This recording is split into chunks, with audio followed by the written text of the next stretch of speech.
যুক্তরাষ্ট্র ইসরায়েলের সাথে যুদ্ধ শুরুর দিন থেকেই গুরুত্বপূর্ণ আন্তর্জাতিক জলপথ হরমুজ প্রণালী দিয়ে জাহাজ চলাচল বন্ধ করে দিয়েছে ইরান। পাকিস্তানে যুক্তরাষ্ট্রের সঙ্গে ইরানের আলোচনার একটা বড় অংশ জুড়েই ছিল এই হরমুজ প্রণালীর প্রসঙ্গ।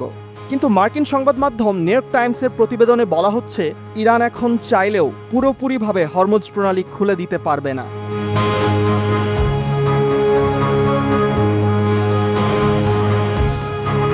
গত ২৮ ফেব্রুয়ারি ইরানে যুক্তরাষ্ট্র ইসরায়েলের যৌথ অভিযান শুরুর পর হরমুজ প্রণালীতে অবরোধ জারির অংশ হিসেবে সেখানে নৌ মাইন পেতেছিল ইসলামিক রেভলিউশনারি গার্ড কোর বা IRGC।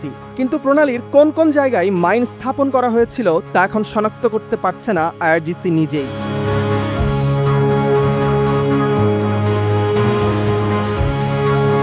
নিউ ইয়র্ক টাইমসের প্রতিবেদনে যুক্তরাষ্ট্রের প্রতিরক্ষা কর্মকর্তাদের বরাত দিয়ে বলা হয়, হরমুজে মাইন পাতার জন্য ছোট আকারের রণতরী ব্যবহার করেছে IRGC। কিন্তু প্রণালী যেসব জায়গায় মাইন পাতা হয়েছে তার সবগুলো নথিভুক্ত বা রেকর্ড করা হয়েছে কিনা এটি এখনও স্পষ্ট নয়।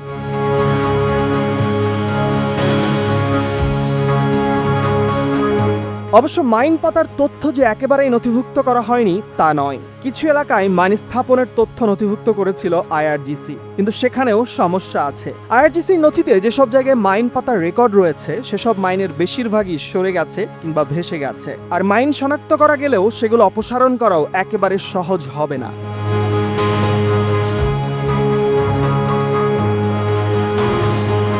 গত বুধবার ইরানের পররাষ্ট্রমন্ত্রী আব্বাস আরাগচি বলেন, প্রযুক্তিগত সীমাবদ্ধতা বিবেচনা করে প্রণালীটি জাহাজ চলাচলের জন্য খুলে দেওয়া হবে। মার্কিন কর্মকর্তারা বলছেন, আরাগচির প্রযুক্তিগত সীমাবদ্ধতা কথাটি মূলত মাইন দ্রুত খুঁজে বের করা বা অপসারণ করতে ইরানের অক্ষমতার দিকেই ইঙ্গিত দিচ্ছে।